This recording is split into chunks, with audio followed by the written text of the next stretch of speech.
Yes, welcome to Keeping the Ball on the Ground. Andy Halliday again, still steaming, still on the Bears. Quite right as well. Aye, good. I'm proud of him. They done well, didn't the Hearts? Hearts were good, aye. I'm really proud of him. We miss him till we need him back, so I know, mate, back, we need the 40s, don't we, again? Need the balance right. It's like the Arsenal back four, innit? Remember it? Who's Tierney? No, I mean in the olden days, remember? Oh, when they were solid, bold, Adams, Who was that? You'd be Winterburn. Remember the canny who done hat to Winterburn and he shit himself? Folded like a deck of cards. Love it. Christmas, lads. 3 days till Christmas. Don't talk to me about it. How come? Mate, I've been doing shopping the last 3 days, non-stop, right? Going about. Seeing shops, stop banging into me. I'm telling you now. I'm in Primark the last 3 days, mate, I swear to you. We can tell. I mean, I bumped that right out of London, Primark. But mate, seriously, I've been getting in and everybody just fucking running into, you know that? I wanted to get a pair of Dumbo jammies for my ma, right? But it's the silky ones. No, just these silky ones. And there was a million taps that you could get and then one pair of trousers. So I took the trousers and the one was like, pal, I need them. I'm like, I don't work in the shop, pal, I want them, I know. And then... She not got Dumbo's ears underneath the pyjamas. But mate, not even that. Mate, see Primark, they should be embarrassed with themselves, and I don't want it because I love Primark. But last Christmas, they had a table, a massive table, right, mate, and this is God's honest truth here, a massive table. You're going to laugh here because, I'm joking, but my whole family's Christmas was sorted because of this table, right? So last year, there was this massive table with £1 thongs, all of them. Sorry, I'm leaving to take the piss. There was this table, right, £1 thongs, so it was just like thousands of thongs in this table, were all £1, but it's no here this year. So I used to just get the whole family a pair of thongs, every one of them. Mate, that's no word of a lie, you know. I can imagine, mate. You're looking forward to it? Aye, mate, Christmas is a great time in your house because obviously get the 4 boys, so they'll be excited. Why is it the run up to Christmas they're bad? Why are kids bad? My kids are constantly bad. You see the threat of Santa bringing them nothing just to work? Don't give them anything. Fuck. Give them nothing. Do you think? Aye. Slap my arse into their bed. That's what I would if I had a boy. Oh, do you hear what they do Christmas Day to you? You sit in different rooms, don't you? Aye. Different rooms, Simon? No, the full family thought, don't they? Oh, fuck, I thought you meant both in there. No. Mate, so our house is that small, mate, so we, I can't believe I'm doing this to them, but I'm there because it's me, it has to suffer it. Half of them sit in the kitchen and half of them sit in the living room while we're eating our dinner. So we shout, like, crochet, all that, how's it getting on? How's the dinner? Who cooks? My ma cooks every year, and mate, last year, listen, I love my ma bits, but she can't cook. We know that, she can't cook. Did you know she got turkey slices instead of actual turkey, like the bird's eye? Oh, but I had turkey, see like my turkey roll for Tesco a pound, man. But there's not a lot of meat in that. And what was I going to say there about mate, last year was the most bizarre. The plates came in and the plates were actual sizzling. See the actual plate? That's what you're meant to do, so? No, boiling hot the plate, are you? Heat the plate up. Heat the dinner one. You're all like, fuck. So Susan's right. I say, fuck's sake. You're slaughtered. What would you say? I love Christmas, mate. Boys just drinking and eating all day. I hate Christmas Day, mate. Do you? Like, I love all the build up to Christmas, mostly like a wee kid, I love it, but Christmas Day, nobody comes out, so like your mates, can I go and meet anybody or anything like that? And I just hate it. Wow. When do you ever go and meet your mates like? Last week he didn't want to speak to his mate. He didn't want to speak to anyone, now he's moaning that he's on his own. I need to say well done, mate. I thought you were brilliant last night hosting Sports Personality Year. He was on that last night. But they're calling it the Spotty Awards, weren't they? I was expecting you to get a Lifetime Achievement Award. I was laughing at him, Claire Baldwin. She I didn't watch it. She was hosting it. Oh, okay, so it is Spotty, innit? That's what they're calling it, the Spotty Awards, isn't it? Imagine I get what are you hitting your face? Imagine I get called up for it. That'd be unreal. You'd be a fucking firm favourite. Shall be a fan. Amazing. Have you got mistletoe in your house? Do you still do that, do you? Yes, aye. Or just sit and get off with the missus on the couch? By the way, I need to tell you about this guy at Jamie Carragher's house. Done a shite in his house. Brilliant. Did you flush the toilet? Tell me, didn't you flush the toilet? Shambos, mate. Honestly. What were you thinking? Mate, because we were travelling doing that long, I was like, mate, I'm joking for a shite. We went into a wee bar before it, and there was like one toilet. So I was like, I can't do a shite because I want to know it's me that's done the shite. Yeah. So Ben after meeting Jamie Carragher, and he knows I've done a shite.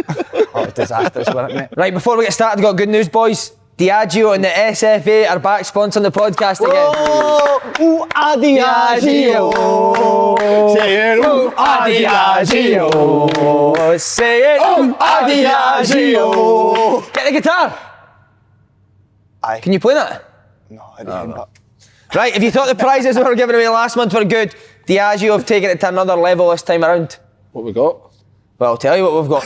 In association with a Drink Positive campaign with the SFA, everyone who completes their online Drink IQ quiz, which we've already done, will be entered into a draw to win 2 tickets for the Scottish Cup final in 2021, which includes perks as well. wow, unbelievable. How are they doing it? This is where Andy would come in a minute and say they're absolutely flying in it. Diageo, aren't they? They're flying. This is where he would come in and say that. But they're brilliant, they really are. There's some team. You get great seats, level halfway line in the South Stand, passes to the Scottish FA Business Club event in the Scottish Football Museum at Hampden.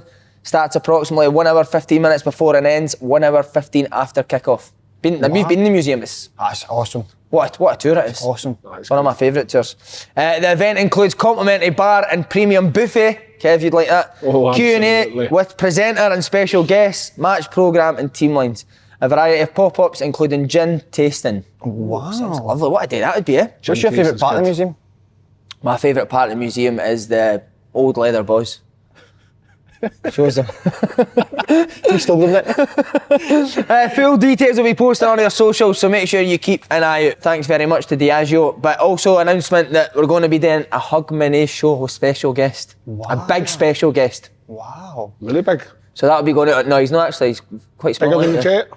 No, bigger than the jet. So that'll be going out on the 31st. Bringing the bells will open goal instead of the usual shite, because we'll hear a top show. Can't wait for it. The future, mate, the future. We're the future. Right, Scottish Cup final. Where does it rank among the best? What a game it was, by the way. Oh, what a game. It put you through the ringer, didn't it? Nail biting, Simon, wasn't it? Nail Yes. biting. Got you on the edge of your seat. Unbelievable for both teams. Game of 2 halves, Simon, before obviously extra time came in. That's only another 2 halves, isn't it? Yeah. So a game of 4 halves. Game of 4 halves, and it was exceptional. Probably, I'm going to say it, probably the best cup final I've seen. I think it is probably the best Scottish Cup final I've seen. And as well, I don't want to go down south, but I want to go down south. They keep talking about all the big games, there's no fans. A lot of nonsense. See, when you've got passion and you want to win, that shows you exactly what they do. And the players on that pitch were absolutely excellent, every single one of them. Do you know what? It's the first time I've seen a game for ages where you could tell both sets of players were desperate. See them how they were kicking each other, they were winding each other up. That's a proper game of football, man. They were desperate to win. It showed that they all cared. It wasn't like Hearts didn't come to the final and accept that Celtic were going to steamroll over the top of them. They went there to win a cup final like you should do. Cagey affair, but nah, it's just a shame the fans couldn't be inside, but the people watching at home, it was a great viewing. You must have thought Celtic were going to cruise it at half time. Aye. It looked like that. It looked like they were going to See, pundits and that have said that Hearts should have went and pressed Celtic high up the pitch. I don't agree with that. Why would you go and press Celtic high up the pitch with Christoph Baer as your centre half? I would leave that big space in behind the Hampden. Also, who's went and pressed Celtic high this year and won? The teams that have beat them have sat off them. The only thing that they weren't doing was getting to players quick enough when they came into their half and then well with the ball when they had it. The pundits that said that, I'd love to have heard them before the game if they had told Hearts to play like that. It's a lot of nonsense. You never play... Robbie Nielsen got it right. It's just the players that weren't on it for the first half. He said that after the game. But unbelievable credit to them, because when you're 2-0 down, a lot of people might have been, the way the first half had went, they might have been actually, well, this could be it in the day. But they've completely come out and really attacked Celtic, went for it, and it was all credit to them to come back into it. No, it was because, like you said, that you press from the front with Naismith and the other boy. Boys, they just pick you off. What do you mean by pressing? Is pressing when the Celtic play? Come into your half, then you press them. Then press and get tighter. But that's when you're coming in from being they've got a Premier League squad, but they're in the Championship. They're obviously going to be a wee bit cagey to start with to see how the game pans out. To be finding ourselves 2-0 down, a penalty and a great finish by Ryan Christie. What a goal, by the way. What a goal. It's like the exact same as Aberdeen one, wasn't it? I think it was a wee bit better. I'd have popped the fucking hip out trying to do that with that far, but it was superb. He's got that in his locker, but that's why at half time you get that 15 minutes to have a word in your ear. Fair play to the coaching staff for identifying what they had to do better. They came out the second half, did that better, and eventually, like most games that Celtic's played in this season, when they've went 2-0 ahead and somebody's crept back in, Celtic looked vulnerable. And Hearts would sense that, and eventually obviously got the 2 goals to make it 2-2. and probably were unlucky near the end not to actually win the game in 90 minutes. I thought Robbie Nielsen, the sub was a great sub. He brought the boy up front with pace. Yeah. And that allowed Hearts to then win the ball back and put the ball on the side of Celtic. Actually, mate, I think you're right. It got to a stage where I was like, Hearts might go and do this. Well, I thought Hearts were going to win. I did. The second half, Celtic were on the ropes. And some of the stuff that you were seeing with Celtic defenders and that, it was poor, but that was down to Hearts. Do you know what I mean? They really got after him. And as you said, see the way the game was, the winding up, the fighting, it was, mate, wasn't it?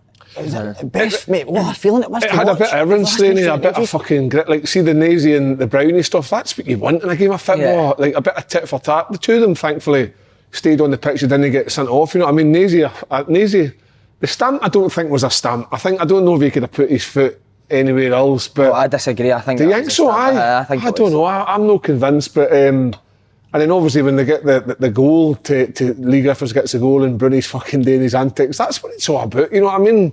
Get that up you get that up you. It's a bit of tit for tat, and fans appreciate that. It shows passion, it shows that you care, the desire to want to win a game of football. Yeah. Sometimes you watch these things like the English football and it's too fucking nice. We talked about it last week or 2 weeks ago. Man City, Man U, shaking hands and cuddles. There was none of that yesterday. It was a unlucky, well done, but it was during the 90 minutes and the 120 minutes, it was fucking proper stuff. We've been quite critical of Celtic on here, but we need to give the players massive credit, man. 12 trophies. I'll never see it again.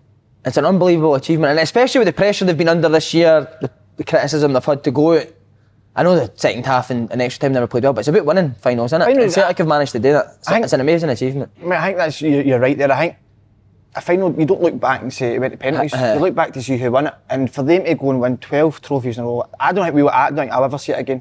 I don't think we'll see a team doing that again. Peter didn't realise how hard it is to win trophies. You look at Rangers, who are having their best season last week against them, it shows you how hard it is to go and actually win trophies. The thing is, winning a trophy is in domestic football, you only get one crack at it every time you get around, so it's like...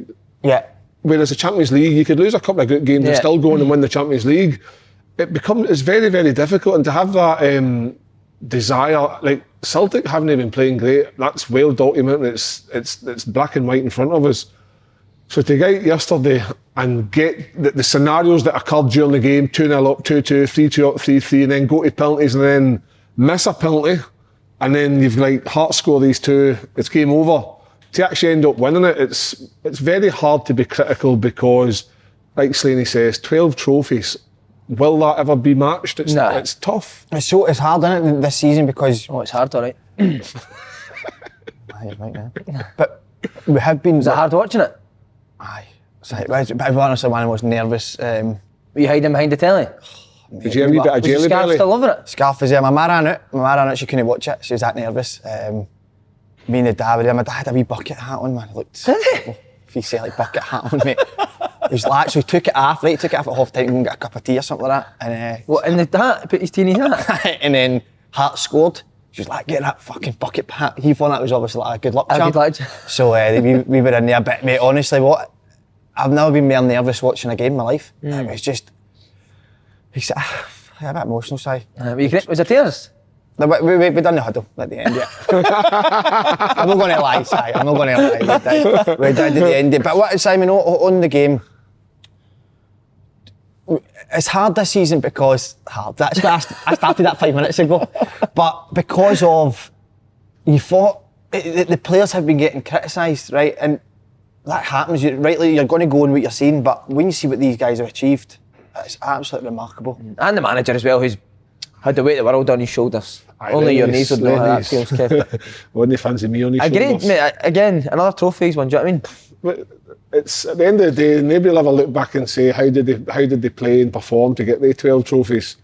The 12 trophies are there engraved in history, and that's just how it is. Nobody will ever look back in the performances. If somebody had said to Celtic 5 years ago, see the next 4 years you're going to win every single trophy, they would say, nah, no chance. They have done. It's Neil Lennon's come in for a massive stick, but at the end of the day, it's another trophy. You can't argue with that, sorry. Yeah. Right, the penalty, Edward. Craigie Gordon was raging. It was like somebody put him in a snooker, wasn't it? Absolutely. Chip shot. Chip shot, Aye, chip shot. Chip shot, good, that's clever. But see with goalkeepers, it always happens in training. You're doing shooting, you chip the goalie, and they go raging at you. I remember Zuliska tried to punch me because I'd done it. And Lennon sent me in for training. What, for dinking on? Dinked him. I said, take Did that. it go in? Aye, take that and sit down. I've just dinked you. I'm a reserve scud and you're a first team goal and I've just dinked you. Accept it and move on. I remember I'd done it and he attacked me for it side, but goalies have always done it whenever I don't understand. And then they put the ball in. And then they kick the ball away. And then they expect you to go and get it. And you go and get it, but do you know what I mean? You feel like saying to the goalie, go and get it. But as we said last week, goalies are weirdos. As simple as that. We ain't going to beat around the bush. And it's not, as I said, I'm going to repeat myself again. I love a weirdo, so don't go in about it. But no, they type of weirdos. And that yesterday with Craig Gordon, listen, if you're going to go in a bad mood, that's fine. But Neil McCann, I'm ready to prove him wrong. Okay, I'm ready to prove Neil McCann wrong. So I'd love to get him on next week, and I'd love to prove him wrong face to face. Oh, really? Oh, I'd love to see you crumble under Neil McCann would go for you. I know, I would agree with him, but Simon, he said his thing he was a Turkey wee winger as well. 2 years ago, huh? Aye, so it'd be good to get him on. In fact, you're quite attracted to Turkey wee wingers, so you could end up getting. Aye, because I based my game on them. Yeah, okay. Yeah. So, when Neil McCann, he said he didn't like it because if that was 0-0 yesterday in front of full Hampden, he wouldn't have done it. Well, Neil, here you're ready to be proven wrong because Edward getting beat with Copenhagen, Europa League, last 16, 60,000, Hampden's 55, I believe, so it's actually more than what you said, and he dinked the goalie. Prove wrong, sit down. You're sitting everyone down the day. Eh? Neil McCann, come into my office again. I've embarrassed you, and you're not here. So that's just on that. There. Zinedine Zidane. In the final. In Italy World Cup final. Barnum. Dink. So it's a, and also this is another one with Edward. Craig Gordon was with him for years and years. So in the back, maybe knows that Craig Gordon dies every time. Yeah. And Mike knows exactly. So you can't say that. You cannot come out with that, Neil. And I like Neil. I just think that. Do you say you like him? I really like yourself at the end of it. Aye, just to get it in there. So if you watch, just joking. The boys joking. It's an unbelievable bit of skill to hit the balls today, Si. Yeah. You know what I mean? People could say that recently Edward's not been performing to the ability that he showed last season. He's not been scoring enough goals. Well, that didn't look like a guy that wasn't suffering with confidence. You know what I mean? Big Craig Gordon. How angry could he probably get? That's probably as angry as he'll ever be, chucking a fucking ball at somebody. He's quite a quiet big guy, but. Great goal. I certainly wouldn't have had the fucking balls to do that. Nah. No in a cup final. Craig Gordon stands there and catches it. He's made to look a fool, but he didn't. So I don't have a problem. But Neil McCann obviously had his opinion on it, and that's fine. It's just an opinion. But I think the commentator saying that he's embarrassed Craig Gordon. How's he embarrassed him? That's not embarrassing. It's a shot. It's a type of shot, isn't it? Is that the same as somebody nutmegging somebody? It's just skill. It's just a bit of skill. Aye. Sports scene last night, goodness me. I never watched it. Was it? Thank God you never. So I'd like to say anything about it. Don't want to talk about it now? No, sorry, honestly. A lot of first time a lot of us would have seen Hearts this year. Who impressed you? Everybody. I'll let you go into this, Kev, because you're obviously. But it would have been easy to crumble at half time because it was a do in the first half. What I get with Hearts is that they all work really hard individually. Yeah. You get that for Robbie Nielsen's team still, don't you? It's like they all know what their job is, and I think for me it starts at the front with Nazy. He's a hard working. He always has been. He's always worked really, really hard. He's got quality as well, but he sets the tone for the rest to follow. And then you've got Big Christoph at the back. I know he's aging. He had a bit of a tough time last year when the manager dropped him at the Stendhal thing with him, but he's come back into the fold and he organises from the back. Then you've got Andy in the middle with a bit of experience. And then the players that they've added in around that, AD White, the boy up front, what do you call him, Boyce? Yeah, Boyce. He's good player, mate. We signed him because he was a good player, and he's maybe not scored as many goals but you can see the quality that he brings. But they all work very, very hard together. And obviously, Andy said here many times in the show that they've won games but not playing particularly well. Whereas yesterday they probably played as well as they've ever done, but no got the desired result. And that sometimes happens in football. I just think that Hearts, if they produce that level of performance week in, week out, there's nobody in that championship that's going to live with that quality, because they've got quality from the back. Like Craig Gordon in goals, come on. He's possibly second, third best goalkeeper in Scotland. Yeah. They've got a good team, mate. I like Robbie Nielsen too, because putting Berra in, Peter have not played Berra, but he's not just put Berra in a back four, because his legs have gone a bit, so he puts two people next to him. Yep. It's the same as well, his two best players are Naismith and Boyce, so he gets them in the team. I just like how he sets teams up. And it's the same with his substitutions later on in the game, and he puts on, is it Waring? Yeah. Haring, aye. Good player as well. That's him. He's not putting him on to show things up. He's putting him on because he sees opportunities in the vulnerability of Celtic's defence and thinking, if we get a free kick, we get a corner, we get maybe a long throw, we've got opportunities here. And I like that. It's positive. He could have sat back and said, we'll maybe see it into extra time, we'll take it to penalties, but he actually, to me, it looked like they went to try and win the game. Yeah. It's a great, the way they play as a team is brilliant, Simon. You just worked on it. That comes from the manager, though. Do you know what I mean? There's no individuals running about, they're all well-oiled. Is that how you say it? Well-oiled machine. Well-oiled machine. Like you on your holidays. Yep, absolutely, me and the dad. So has he got a six-pack? My dad never has. Never had one? No, beer belly. But on Hearts, Simon... Does he get fluff in his belly button? Fluff in the belly button. Aye, straight to the strippers with it. Did I ever tell you that story? No, tell us. We were doing... I don't know if it was Tom Molinas. We were doing the strip with the family. We were the only kids. And my dad and Ma had an argument. Right. She was like, go fuck off, I'm not coming home with you. So we went in a taxi, driving along 5 minutes later, mate, see my dad walking into the strippers. Mate, he's like, no chance. Mate, he went like this, look, he's like that. He's like, go fuck off. He's like, no chance I'm coming, I'm going to walk up the road. He was like, I'll get you up there, I need to clear my head. If I started seeing me in the strippers, mate, we were like, looking at the window like that. I was 6, mate. My brother. You were 6? I was 6, my brother was 8 or something, my sister was older, and we were at the window like that. We just seen two women at the door, mate. Like that. We just more or less gigged them in and we were like, Still, where's my dad going? Not yourself, big George. Not a problem. That's amazing, man. My ma was like, kids, just keep your head down, man. I'm like, What a hero. When you get job, would you come on that? Mate, the best one, I know you told it when Si was, I think we're coming up to a podcast actually, and I had to get a Scotland hat off my dad, so he was throwing it out the window. So Si was outside waiting, my dad came to the window and did that to Silent. He's doing that as well. Did that, you know. Oh, brilliant. On Andy, lovely wee ball for the first goal, wasn't it? Mate, lovely weight on it. Aye, it's the boy that White, Eddie White, good bit of skill in that to get. That's what they never had the first half. Eddie White in the first half would have passed that back or passed it. Instead, he's had a bit of bravery and took higher on. And then when it came to Andy, he just a nice wee dink, and that allows people to go and attack the ball. And obviously, great header for fucking boys. Great header. I didn't realise. Why is he standing on his own in the box? Aye, when you've got what height is Aya, Julian, and fucking Duffy? Combined. They're all 6'3" plus. Got to be. Yeah. And boys can't be any more than 5'6", 5'8", and he's got a free header. It's just poor defending, but great goal, great dink. You call that a dink, didn't you? Yeah. The wee chip. It's like a dink. It's like with the same as Hearts in the first half. Yep. Standing off people, eh? Aye. You need to do the basics well. That's why you get to where you are. By closing people down, stopping crosses. You let good players. You give good players time, they're going to punish you. Yeah. It's just you give good players not as much time. The really, really good players still find space and still do what they do. But nah, for me it was too. They were too sit-offish. I didn't realise Andy was as forward thinking as he is. I thought he was more a sort of like almost like just say like a Scotland in that type of mould, like a leader and all that. And but he actually bombs forward a lot. I've seen him doing a lot of forward runs, and that cross was unbelievable. The amount of people in that position just try to smash it across and hope for the best. Yeah. Well done, Andrew. Him and Brun were giving each other a bit, weren't they? I need to get him on and ask what he said. Find out what he said, aye.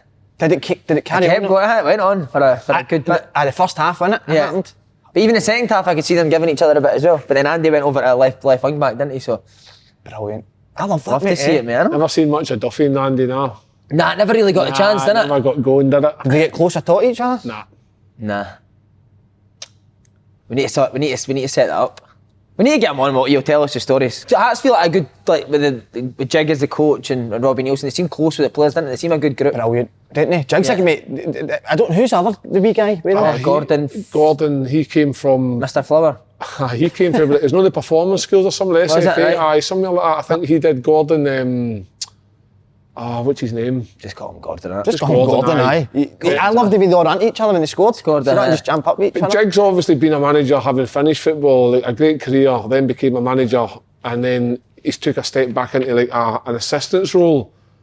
But it looks like it suits him, doesn't it? Aye, for me, Jig's got a massive amount of knowledge, and the two of them are young, same kind of age, similar.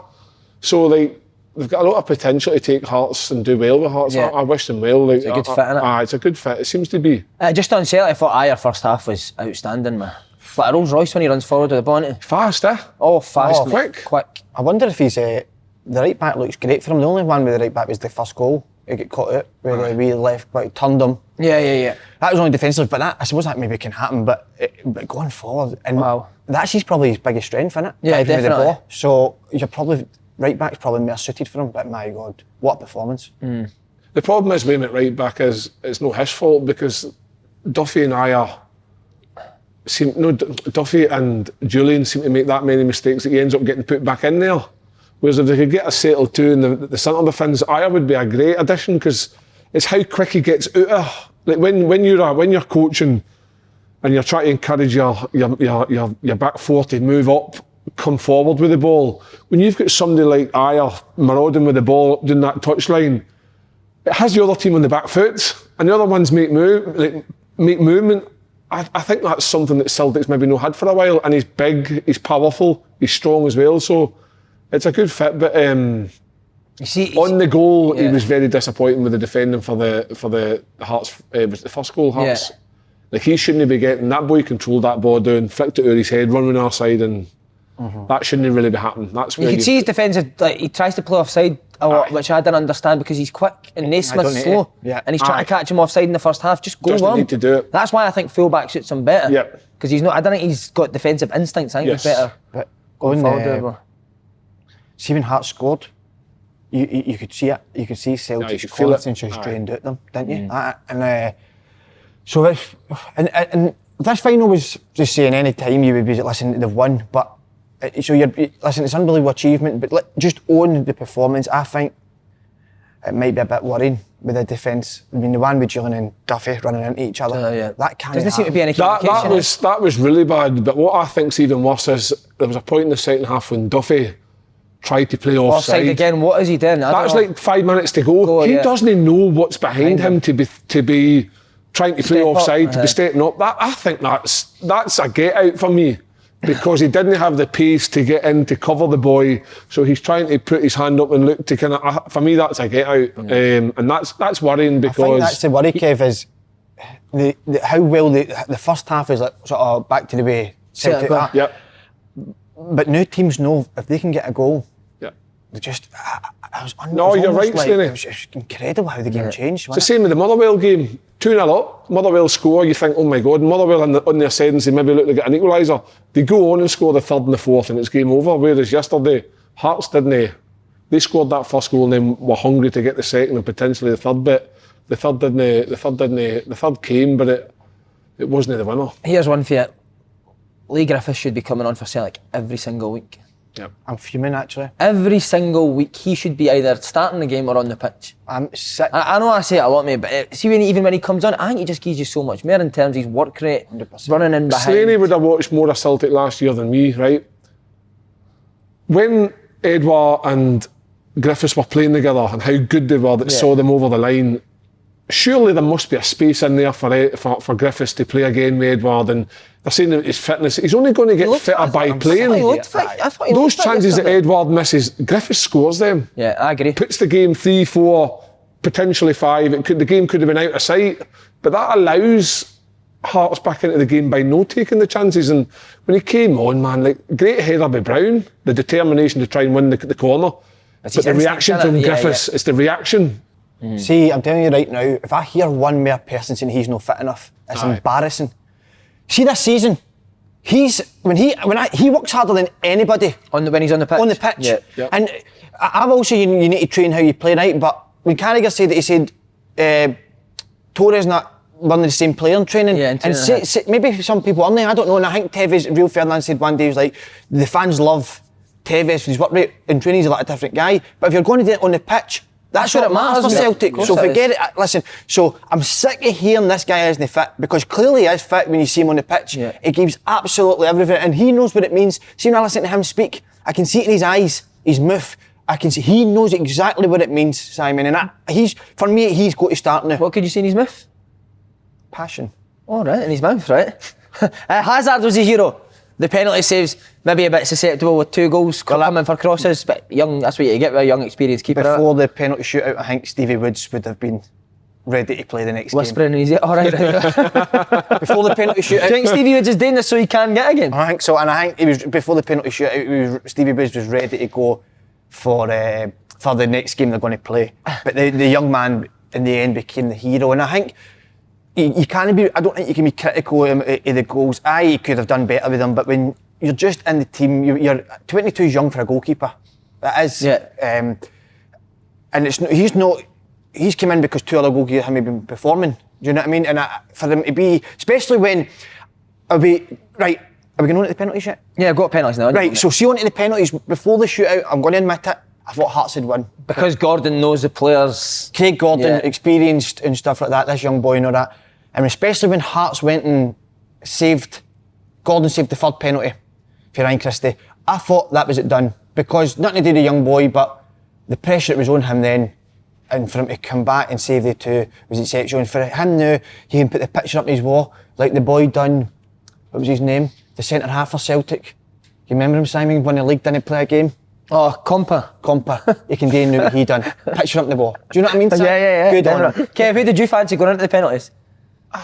I just thought it was written in, like, the fairy tale was going to end up with Hearts doing it. Craig Gordon was going to be the hero saving, like, maybe the fifth and final penalty or something, but when he saved that, I felt like the next two penalty takers for Hearts, their arse kind of collapsed a wee bit because it was massive pressure. Because you're not just walking up there thinking, if I miss, you're thinking up there, I've now got that opportunity to win the cup for Hearts. That's what for me. But the big boy, Hazard, he was ropey in some of the crosses, and Hearts would have identified that. They would have said, put the ball on top of him, right? But yeah, the delivery was spot on. The delivery was brilliant. But what will happen from that is he'll learn from that. He'll go away and analyse it and think, right, okay, how can I do better? Because I think the third goal equaliser in the extra time, he came out to punch it, but didn't he actually punch it? He just came out and turned his back. So that looks like a wee bit of vulnerability on his part. But he'll learn from that. But two cracking saves. They were two cracking saves. Maybe one of the best penalties, but two cracking saves. A wee bit disappointed that Ayer ran away and got all the fucking plaudits when this boy's just saved two penalties to win them the cup. With the punch, maybe he needs to strengthen the wrists up. Lynn will show him how to do that. It's no problem.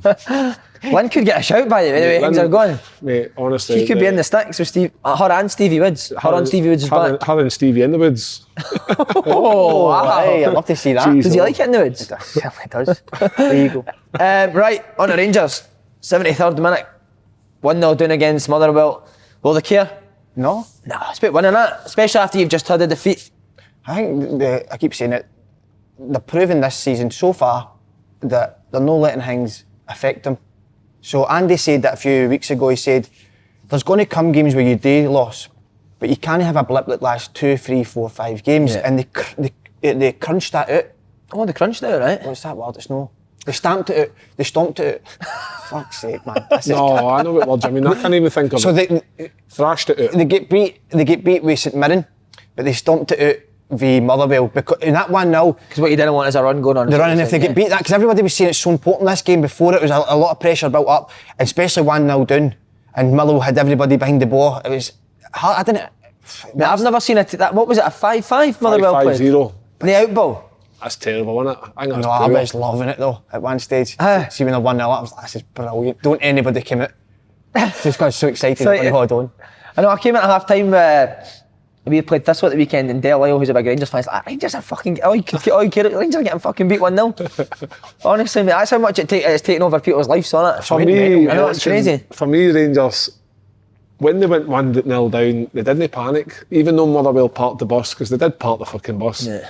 Rangers still did. For me, when I watched, the difference for me was when Celtic maybe go a goal down or whatever, they look vulnerable to maybe to a second or third. Rangers didn't look vulnerable to a second or third goal going in. What they did was they made Motherwell defend, so they still kept their teams a shape, got the ball wide, and they kept putting balls in the box, kept putting balls, constant, making Motherwell defend. And eventually they got the break, the goal from Roof. Great turn and finish. Then you get the one from Iton, and then the final one, they kept doing the things that they've always been doing, making teams defend, and eventually the chances will come, and they did. They didn't look like they were panicking about it. They didn't. They've recruited well, haven't they? Yeah, Roof's good, isn't he? Very good, and even the boy Eaton or Iton, whatever he's called. They started with Defoe, didn't they? Defoe, yeah. So then they've got Defoe, Roof, and Eaton. Last year they had Morelos, Defoe, whatever. So they've recruited really well, and obviously Morelos is out. they've got players now that can take it, and I don't think Morelos will be back in the team. I think he will. Do you? I'd start Roof up. Would you? Who? Aribo to the right? Aribo and Kent. See, I think what Rangers have done, what Gerrard's got better at as well, last year in these games, I think he never used to change it to like the 70th, 80th minute. Yeah. Whereas see, Saturday, he realised that he took Glenn Kamara off at half-time. Who's been brilliant for him, but he realised that it wasn't that type of game that he needs Glenn Kamara sitting behind the ball. He needs Aribo to play behind there in midfield. He brings him on. I thought Aribo was very good second half. I thought he made a difference in how Rangers sometimes played. with Aribo, it's not what he does with the ball, it's where he takes people that allows space for other people to come in, because a few times I watched it where Arfield would make just a simple pass to say Tav, then he would disappear. Oh, Tav, is it right? Okay. Or James. I didn't know you played with him. James. Then he would run away, then it would leave somebody else to come in, and Motherwell didn't know where to come and go. But what it ended up doing was eventually made space for the wide men to actually have the ball, and they were never under any pressure to put to not get a cross in. They were allowed to put crosses in, which eventually led to goals. And I just think that they just didn't panic. And I think the Rangers of old that was there last season at Christmas time, losing to St Mirren, being 1-0 down, they might have crumbled, but it's a whole new learning curve, and they're dealing with things quite well. Yeah, on Roof, I didn't think he would score as many goals, because at the start he didn't look like a natural finisher, but he reminded me of the boy McGoldrick at Sheffield United, similar kind of type player, where they just they get the ball in, they make it hard, they're hard working, but the two finishes were brilliant, like on the turn. Yeah. Superb. But he works so hard off the ball as well. He's very good, mate. Did you ever play against him? Yeah, I played against him when he was at Oxford, mate. He was always good. So where did he go? Oxford to where? Oxford to Leeds, and then Leeds to Anderlecht. Superb. Yeah. He kind of suits that system perfectly, doesn't he? And how good he is at pressing the ball for the front. He's very good running channels. I think he's Rangers' best player just now. Yeah, I do. I think he's he's got a footballing brain. And second of all, he's got a lot of quality on the feet. You know what I mean? And on the feet. And when they two come together, and also he works very hard. Do you know what I mean? You've got a proper player there, I think. Yeah, I agree. Okay, they play St Johnstone away. That'll be a tough game for them, because St Johnstone are actually playing really well now. St Johnstone were doing well. They were 2-1 up, weren't they? And then Jason Kerr went and got sent off. They could beat 3-2. An absolute lunge, man. But it'll be a tough game. No, St Johnstone will give them a tough game, but Rangers have just got to deal with each game as it comes and just continue to keep playing the way they are and don't panic. Gerrard will do these bits from the sides, and they're looking really, we've said it for weeks, they're looking very, very strong. And that, to me, the hurdle was losing on Thursday to St Mirren and then seeing how they'd react, and they've reacted well. I wonder what the boys are going to do this year for Christmas night out. Do you think they'll have like a virtual Christmas night out? That'd be horrendous. That would be awkward, man. But you had a legend in the Zoom call with Paul McStay, remember I said? Oh, that was amazing. But that was just hurling abuse at him, man, for 2 hours. I don't think boys should do that now, do you? No. That's a horrible group. Usually horrible group. Absolutely not. Motherwell, your old team, are you worried for them? They're struggling, mate. Aye. I'm not worried, but they should be worried. Listen, you still thinking about taking the pitch off them? I'll do it. If things didn't improve? If they don't improve, and listen, I actually laid my soul out there and said, bring me back in. Not any contact. So if you keep playing hard to get, I'll come in with the forklift, I'll drive right into the middle of the pitch and lift up very quickly, Simon. And do you know what I mean? So I ain't pushing about anymore. Pussyfooting. I want my pitch back. There you go. I want it back. But Stephen Robinson deserves time, didn't he? Because the reason that the expectations are so high at Motherwell is because of the job he done last year. So I think he deserves time to turn it around. It was no the beginning of this season. They went like 6 or 7 games without a win. Yeah, they've struggled. They were struggling. They're very lucky. So if you look at their position now in the league, I think they're 5th or 6th. They shouldn't be though, because they get 2 games. They got 6 points. Yeah. So that's helped, but had they got off to a better start, they might have been sitting a bit loftier. Loftier, right? Loftier, what a word. It's better than that word, while. But anyway, it's another story. Right. So, Stevie Robinson's always going to get time for what he did last season. The guy's a good manager. Motherwell just gone through a bit of a rocky patch. It's just they've had some tough games, Si. So, I'm needing some easier games. But no, they shouldn't. The points they got. Aye, don't like that. See, if you're Stephen Robinson, you must be pulling your hair out, because you're 1-up at Rangers, right? 73 minutes. If you watch the highlights, the ball goes to Tavernier, who takes about 2 or 3 touches, and the guy jogs out. See, if I'm a Motherwell left winger. Yeah. 15 minutes to go and the ball goes to, I'm sprinting out to him. I'm not jogging out to him. 100%. You're sprinting out to stop the cross. But And then when the ball comes in the box, you didn't defend a cross. Mugabe- What kind of manager? There's only so much a manager can do. He would have worked on that. Of course he would have. That would have been his game that's plan, up to to get out to Tavernier quick stop crosses. And didn't do Mugabe's it. tried to be cute with just trying to like flick it behind Flick it him. behind him, Instead of just fucking sticking his head right through it and getting up the park. And then Polo tries to do a drag back in the middle of the box. As a aye. manager, mate, you'd be going off your nut. You're joking, did he? I tried to drag back. Did he actually? Aye. Do you like his balls for trying it, but you think, what are you doing, man? Rangers are the best pressing team in the I'll country. You're sort trying to do a drag back against Yeah. them. Right, another manager that's lost his job. Is it second this year after Gary Holt? Aye, is Chipper still in, isn't he? What about Chipper still in? Chipper's got him the sack. Stuart Kettlewell beat 2-0 for Hamilton.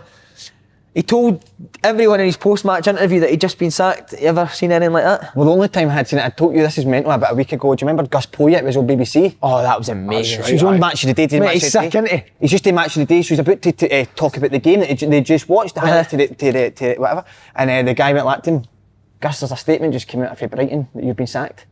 He's like, what? On Match of the Day. So that's the only time. We spoke about this a week ago, which is a bit mental. But so, did he tell the people that he was gone? Is Kettlewell? He got told he was He sacked. got told. From the chairman, Roy McGregor. Right. Straight after the game.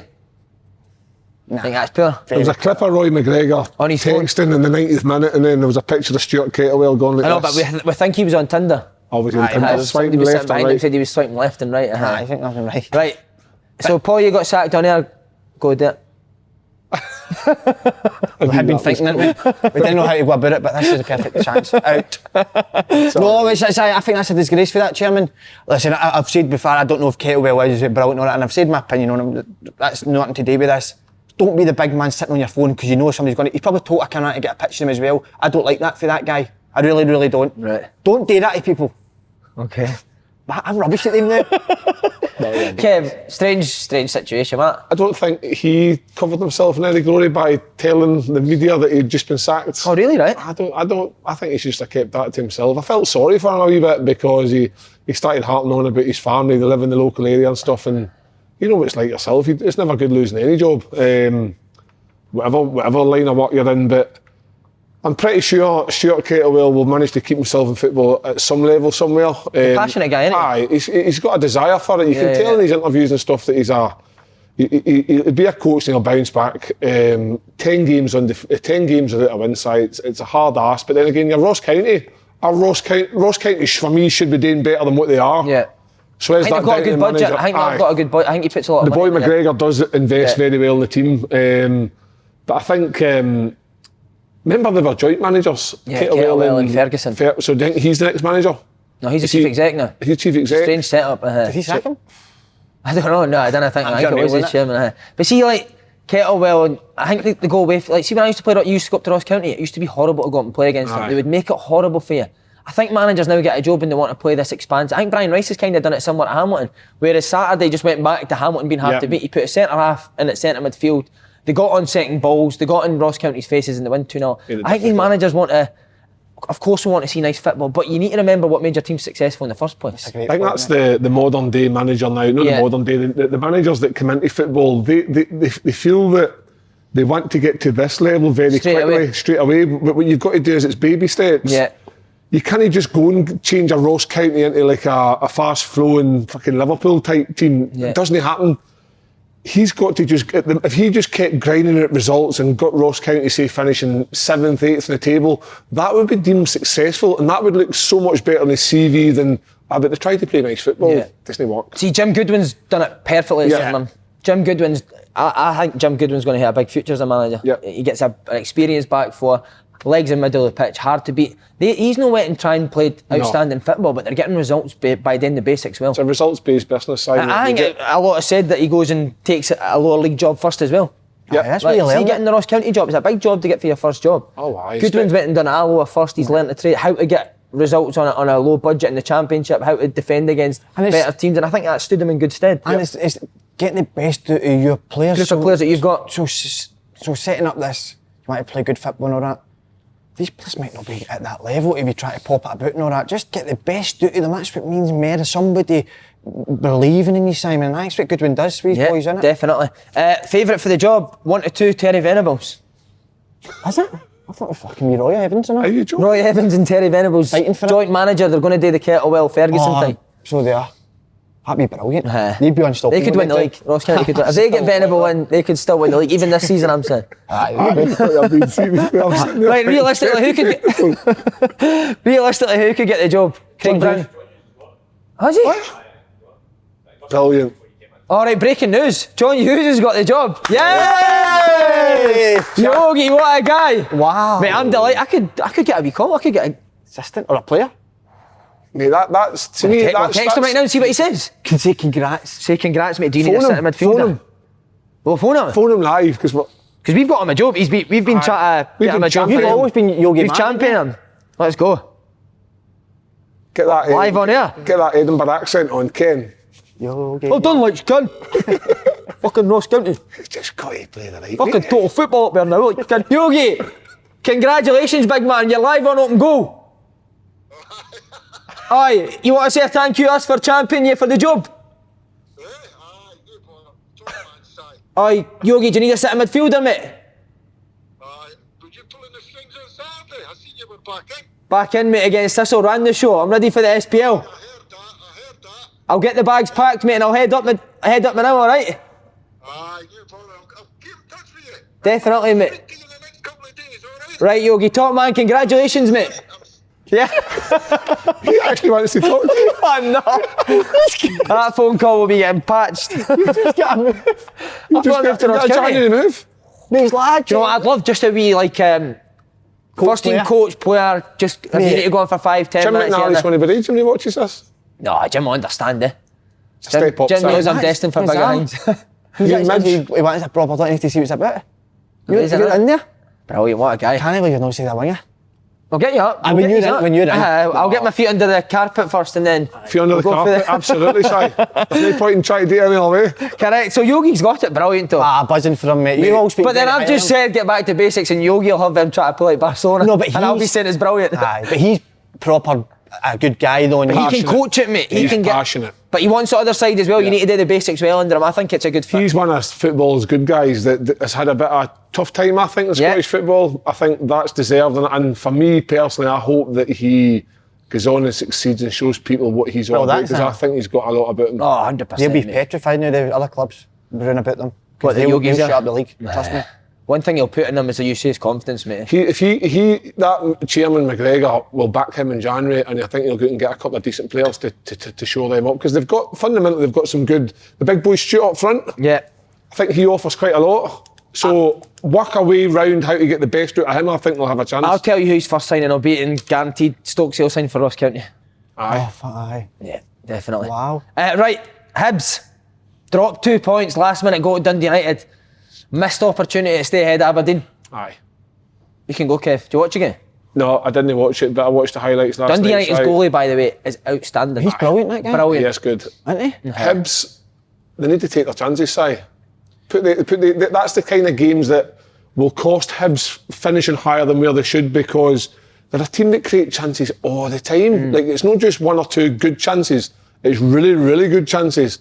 And you leave teams like Dundee United, who've got obviously good attacking options, and McNulty, Shankland, they're always going to try and hurt you, and that's what's happened. Sucker punch at the end. It's 2 points lost.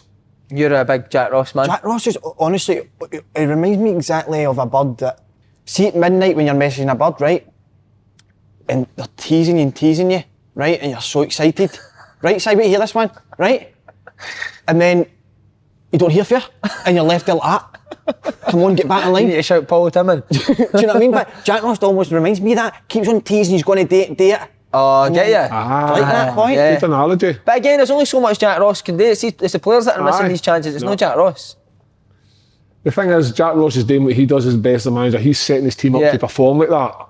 And like you say, he can't do any more than that. It's up to them in the park to take their chances. But it's just, it'll be frustrating for him, because there's probably games there that Hibs have probably dropped maybe 3 or 4 from a winning position. That's like 6-8 points. That puts you above everybody, and like that could have been sitting second. Yeah. But, Aberdeen will finish ahead of them, I think. Aye. Think so? I do. Do you? I'm going to tip Hibs. Aye, right, do you want a heavy bit? Aye, but... £1 thong. Need to wear the £1 thong at the end of the season. Aye, £1 thong end of the season. Right, Kev, who are you? Who you going? I didn't bet. Not even for a pound thong, boys. Well, I just think Aberdeen's, as I say, Derek McInnes he knows how to finish second and third in the SPL. I think players that have been there and done it. I think Hibs will score more goals than them. Okay. A good point, because I think Cosgrove might go in January. Think he'll go? Looks like it. If he's not playing that just now, where's he going? Where's he going to? Supposedly he's got a move to England. Mate, see, I've just been watching him recently, and for me, I think he needs to score more goals. Well, he scored 20 goals last season, didn't he? I know this season, but maybe his head's been turned. He's been injured. Possibly, but I think he's got attributes that you could see why somebody would want to take him. I think you'll overestimate doing that. Like, I know, we do. We always Lyndon do. Dykes has went down to QPR and well. For me, Cosgrove was better up here than what Lyndon Dykes was. He scored a lot more goals, so why could he not go down there and do well? That's a good point. The thing is with Aberdeen, they've got that boy, is it Curtis Main? He's back now playing. Main's and Hedges is scoring. Hedges is very good. Right, okay. Other news. Mark Wright signed for League 2 Crawley Town. Shambles. That is a shambles. To be fair, it's a PR thing to get money in, isn't it? That's what I said about me today, but man, we were saying that. For clubs to do that's allowed up here. But to be fair, we can't compare you and Mark Wright. No. You can play football. Actually, no at all. What was his grand's name? Nanny Pat? Nanny Pat. Oh, I said that, I think my grand, yeah. BT. But why? See if Crawley's going to get Crawley money though. Why not? I know, but I suppose... And he's decent, mate. He is decent. Aye, but when you watch him in the matches, he's having himself. He's not at that level though, a player, mate. There's a massive difference. Isn't there, mate? Let's see these type of players. Like, I've played in a couple of the games, mate, and they guys destroy you. They play maybe actors, not I think they're players. Yeah. Oh, mate, give it up, love, Goni. Give it up, love.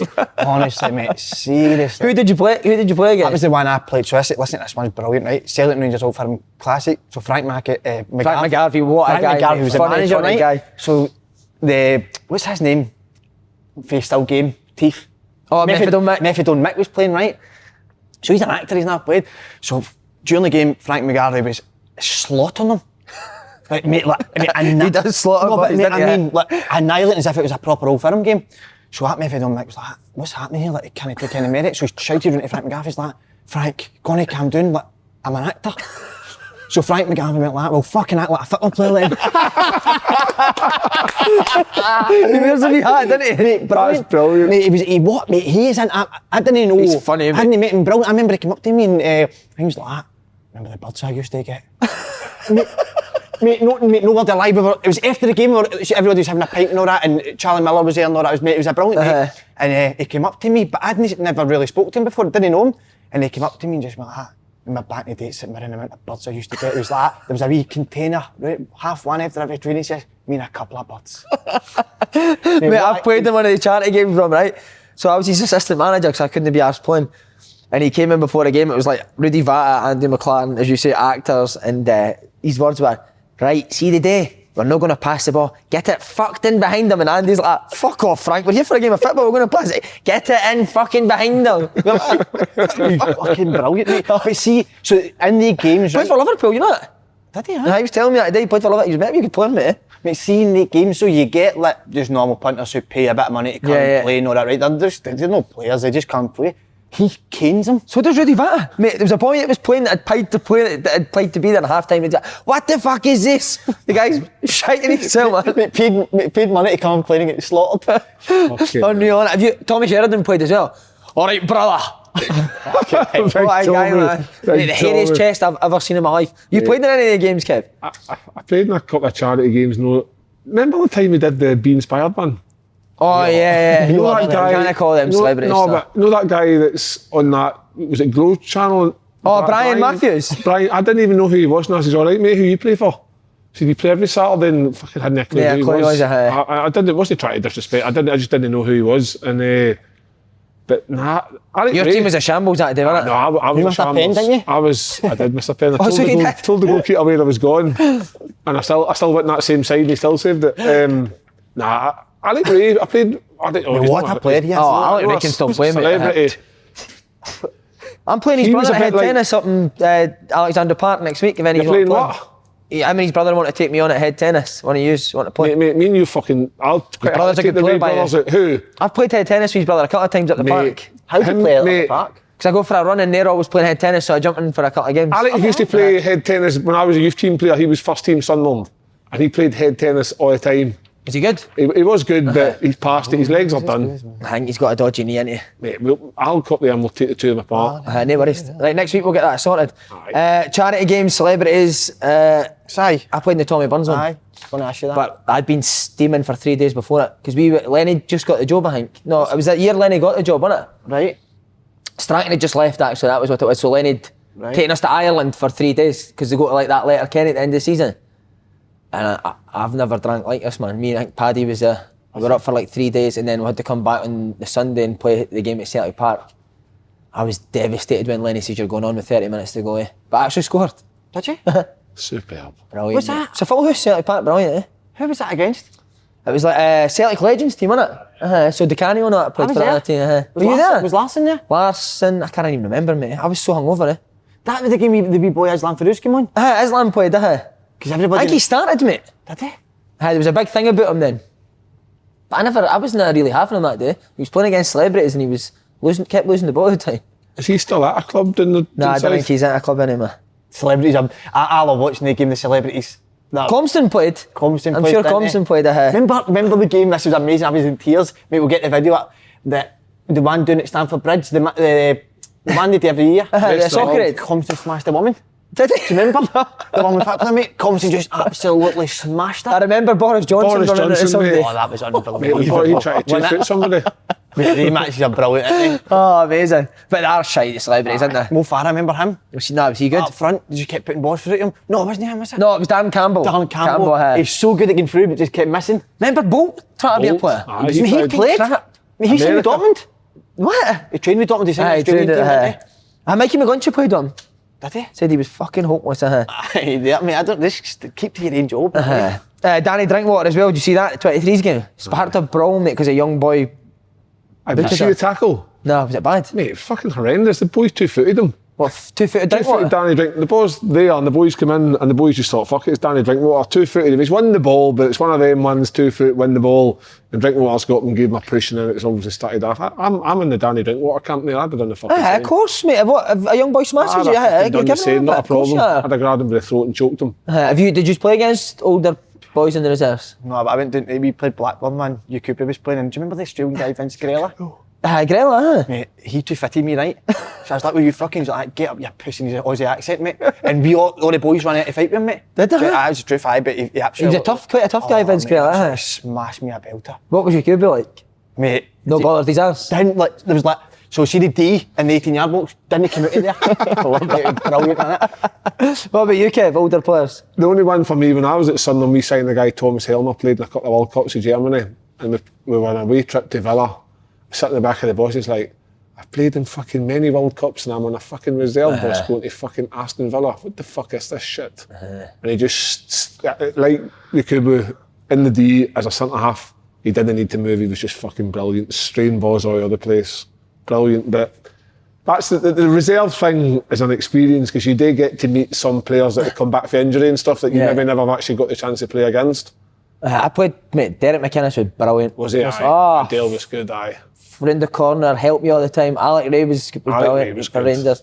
Who else was there? Mate, we used to play Rangers, it was like a full first team, I remember time we played Olivier Bernard and all that, there was loads of... We played at Ibrox, mate, in front of 10,000. Naismith and Flecky played centre mid for Rangers. Alan McGregor was in goals.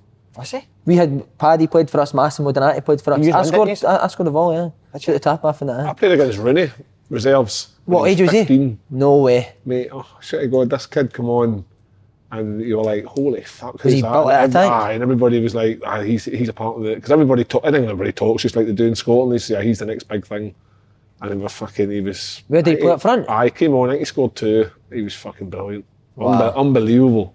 I know, see, I've told the story before, but I love it so much, man. Massimo Donati, the best. I was laughing during the game, thinking about him saying it. Remember the one we were going to play Falkirk Reserve. No, Yogi was the Falkirk manager, actually. Jackie McNamara and Neil McCann were taking Falkirk reserves. Were they? And Falkirk were a decent team, mate, but so Massimo came and played. And I was just sitting next to him on the bus because we played centre mid together. And Danny Lafferty was sitting across us. We used to call him Fanny Lafferty. I've told you, innit? Massimo's sitting and he just looks at me, man. Just as we're getting into Fourth Bank Stadium, it's a pure shithole, man.